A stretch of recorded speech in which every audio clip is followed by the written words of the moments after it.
Bacaan dari surat pertama Rasul Paulus kepada jemaat di Roma. Hai manusia, siapapun juga engkau, kalau menghakimi orang lain, engkau sendiri tidak bebas dari kesalahan. Sebab dalam menghakimi orang lain, engkau pun menghakimi dirimu sendiri, karena engkau yang menghakimi orang lain melakukan hal-hal yang sama.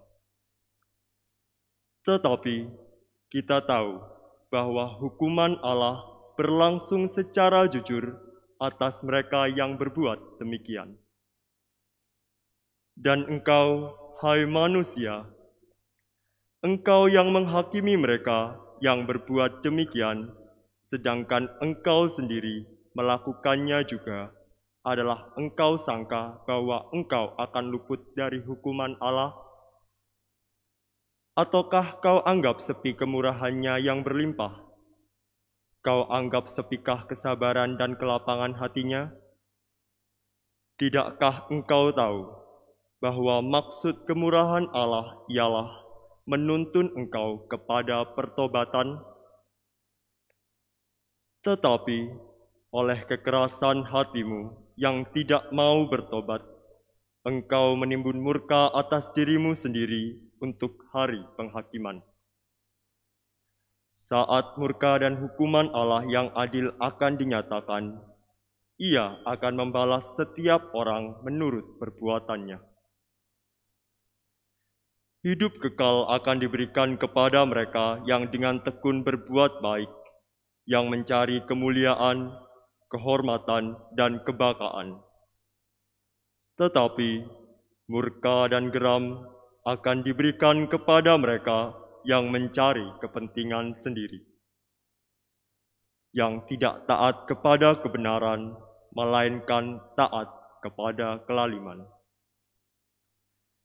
Penderitaan dan kesesakan akan menimpa setiap orang hidup yang berbuat jahat, pertama-tama orang Yahudi dan juga orang Yunani. Sebaliknya, kemuliaan, kehormatan, dan damai sejahtera akan diperoleh semua orang yang berbuat baik, pertama-tama orang Yahudi dan juga orang Yunani. Sebab Allah tidak memandang bulu. Demikianlah sabda Tuhan. Syukur Syukur kepada kepada Allah. Allah. Mazmur tanggapan, refren, Tuhan, Engkau membalas setiap orang menurut perbuatannya. Tuhan, Engkau membalas setiap orang menurut perbuatannya. Hanya dekat Allah saja aku tenang, daripadanyalah keselamatanku. Hanya Dialah gunung batu dan keselamatanku. Hanya Dialah kota bentengku, aku tidak akan goyah. Tuhan, Engkau membalas setiap orang menurut perbuatannya. Percayalah kepadanya setiap waktu, hai umat. Curahkanlah isi hatimu di hadapannya. Allah ialah tempat perlindungan kita. Tuhan, Engkau membalas setiap orang menurut perbuatannya.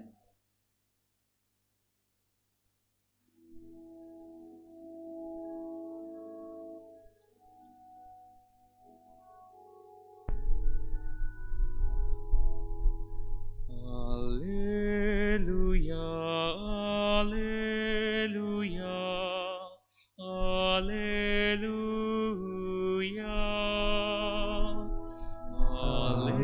Alleluia, alleluia, alleluia.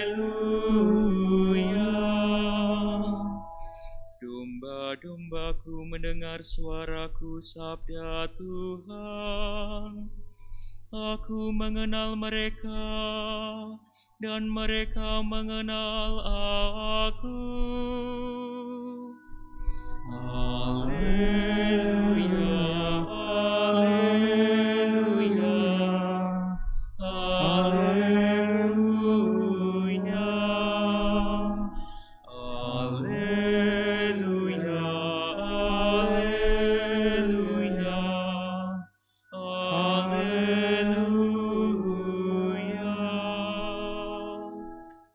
Tuhan bersamamu. dan bersama rohmu. Inilah Injil suci menurut Lukas.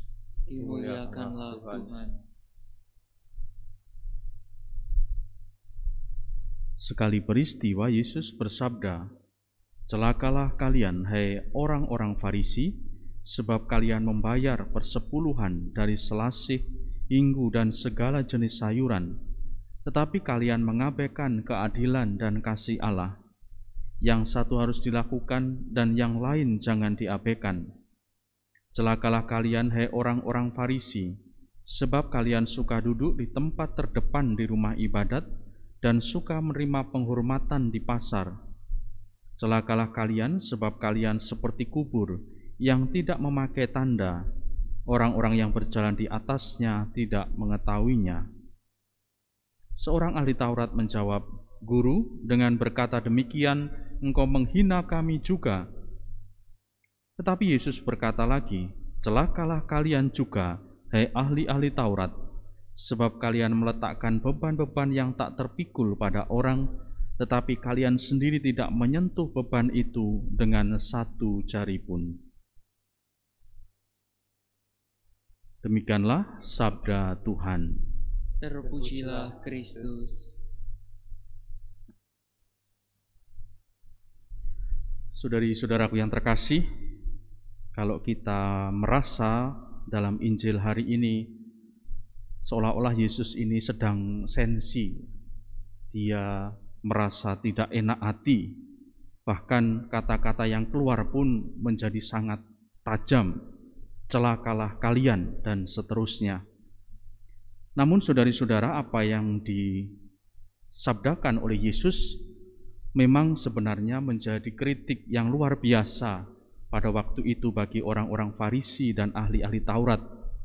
Karena seringkali apa yang menjadi pemahaman mereka tentang kepercayaan kepada Allah hanya dilarikan pada simbol-simbol kewajiban-kewajiban yang biasanya lebih tampak, namun dikatakan seringkali jauh, atau dikatakan kalian mengabaikan keadilan dan kasih Allah.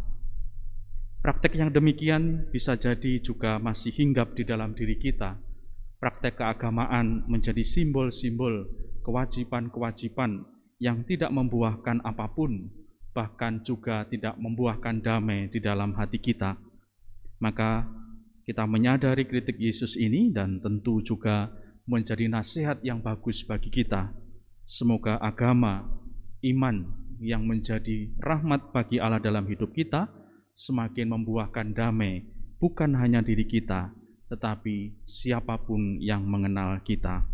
Semoga berkat Allah menyertai kita sekalian.